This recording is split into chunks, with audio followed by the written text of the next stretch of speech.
Hola, buenas noches.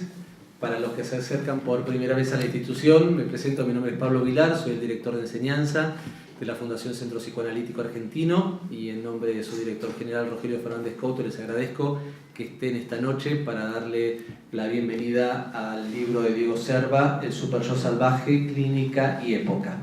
La idea es poder escuchar a cada uno de los panelistas que nos van a acompañar para acercarnos un eje de lectura, una apreciación acerca de este libro. Son Susana Kaplan, Luis Barbieri, Mónica Yardina y Hernán Candiloro. Los vamos a escuchar en este orden y después le vamos a dar la palabra a Diego como cierre de esta jornada. Vamos a escuchar en primer lugar entonces a Susana Kaplan, que es licenciada en Psicología y psicoanalista, integrante del Grupo de Investigación de Psicoanálisis y Psicosis Social, coordinadora del Grupo de Lectura en Fundar y autora del texto de Una cuestión preliminar a todo tratamiento posible de la psicosis, una lectura al pie de la letra del escrito de Jacques Lacan. Susana Kaplan, entonces. Bueno, buenas noches. En primer lugar, quería agradecerle muy especialmente a Diego por haberme invitado a acompañarlo en la presentación de su libro. Me alegré mucho al saber que el libro encontraba, digamos, que todas aquellas notas que fueron saliendo en Facebook y que tuve que leer en una pequeña pantallita de mi celular, encontraron una nueva superficie y bueno, cuando tuve el libro en mis manos me resultó realmente muy inspirador. Escribí unas líneas que traje para compartir con ustedes. Años atrás, relata Freud, cuando hacía más visitas profesionales que en la actualidad, me sucedía, al llegar ante la puerta de una casa, que en vez de tocar el timbre, sacaba del bolsillo el llavero de mi propio domicilio para volver enseguida a guardarlo un tanto avergonzado.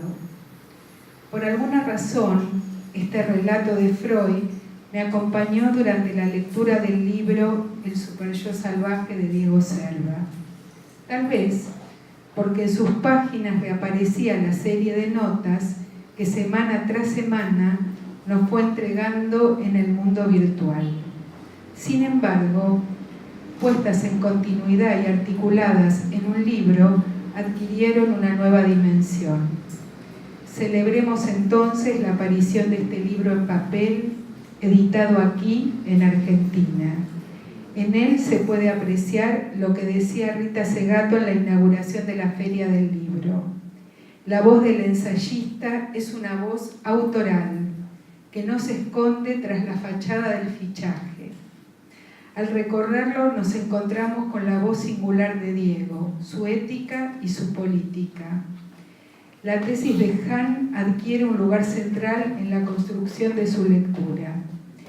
El neoliberalismo, cita Diego, ha descubierto a la psique como fuerza productiva y esa mutación del capitalismo se extiende a la vida misma de la persona. El planteo de Deleuze respecto del molde autodeformante encuentra aquí también una relación con la libertad que paradojalmente se muestra como una figura de coacción. Esa libertad en términos de un panóptico personal, dice Diego, hace las veces de un super yo amable y demandante. Así nos hace palpar la diferencia entre la psicoterapia y el psicoanálisis en el siglo XXI. La psicoterapia equivale a la exigencia de reinventarse, pide duelos breves y humanos alegres. Al producir el colapso de la lógica de los cuatro discursos, no se produce la circulación y el amo queda fijado en el lugar de la verdad. Diego define esta posición como la fórmula de la irresponsabilidad social más absoluta. En el entretejido de autores por donde nos hace pasar verdaderos soportes de su argumentación, va enhebrando, solo para nombrar algunos, la tragedia y la farsa de Marx, lo absoluto del discurso capitalista de Jorge Alemán y la creatividad que propone Donald Winnicott, cuyas exposiciones irán tomando protagonismo a medida que las páginas avancen. Foukelman también es citado a través de la expresión poniéndose en juego y Carlos Ruiz a través de la ordenación que aparece en la cadena de 4. El Super-Yo Salvaje, un título de su invención, lee los problemas que nos acontecen para quienes hacemos una práctica responsable del psicoanálisis, pero también para cualquier ciudadano responsable que se interesa por las cuestiones de la época. Está construido con elementos que provienen de una lectura rigurosa de Freud y de Lacan, y con otros que extrae de su propia clínica. A través de ellos abre una perspectiva frente a la vertiente feroz del super-yo. El desvío que propone para leer las cuestiones de la época se pone de manifiesto cuando los términos que circulan en lo cotidiano se releen a la luz de sus propias consideraciones. Así, la palabra grieta tan empleada actualmente se resitúa al ubicar de un lado a los que hacen lazo social y del otro a los que preservan el uno merced al super-yo en su explotación psíquica. En esa misma línea, el sintagma psicosis social, tantas veces leído e interrogado, es retrabajado recortando del texto de Lacan a Pascal para invitarnos a reflexionar sobre el capitalismo. Con la mecanización, el trabajador, dice Diego, deja de ser responsable. La irresponsabilidad se agudiza con el horror de las expresiones de Adolf Eichmann y Jorge Videla. La lógica de los discursos que extrae de Lacan no es el único operador de lectura que emplea Diego. Las fórmulas de la sexuación y los nudos irán dando cuerpo a su propio decir. Con las primeras potencia la eficacia del conector que liga clínica y época. ¿Qué sucede cuando no opera la excepción en el conjunto universal? ¿Qué ocurre cuando la posición de no toda no tiene lugar? Estas son las preguntas que van surgiendo. Si recorremos las torsiones del texto, Diego nos lleva, a través de ciertas sutilezas de su propia lengua, a situar cómo la existencia lógica puede anteponerse a la ontología de los universales.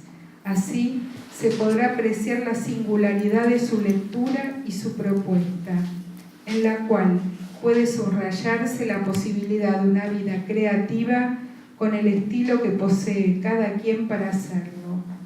La formulación de Lacan todo, pero no eso, que designa la función del sintón como excepción, se convierte en la llave que irá abriendo respuestas posibles a las preguntas que ha ido formulando. A través de este movimiento nos conduce nuevamente a la clínica psicoanalítica, que ya ha quedado situada suficientemente lejos de la psicoterapia. Y su eficacia reside en que no solo plantea los interrogantes que surgen de sus impases, sino que precisa una posición ética y política. De modo que, si seguimos su deriva, nos encontramos con el torbellino de la praxis, y si nos introducimos en él, se podrá apreciar el fragor del remolino. A través de esta operación, nos dice, el analista encuentra un lugar en la transferencia, cuando se ubica en el clinamen del torbellino como semblante de A. Ocupar ese sitio, agrega Diego, es practicar la regla de abstinencia, mientras que el remolino del cuerpo hablante construye y deconstruye los conceptos de una práctica. La responsabilidad que, al decir de Diego, convierte al trabajador en un sujeto político, atraviesa los artículos que integran este libro. En los últimos se sirve de las categorías modales de Lacan para preguntarse: ¿qué es Perón? A través de la formulación no es sin, se desvía del personaje histórico para extraer de sus propias palabras la peculiar y paradojal concepción de conducir el desorden.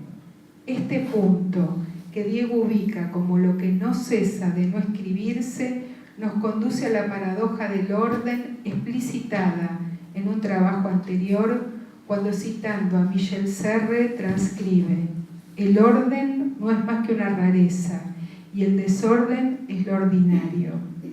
El nombre más allá de su portador, puesto en función de nominación, es también la manera que encuentra Diego de leer la función de Francisco, cuando, sirviéndose de Heidegger, expresa, casi sin poner el cuerpo, llama a venir a la palabra para que haya comunidad y no desierto. En los diferentes textos que integran el libro, el cuerpo hablante es abordado de diferentes modos.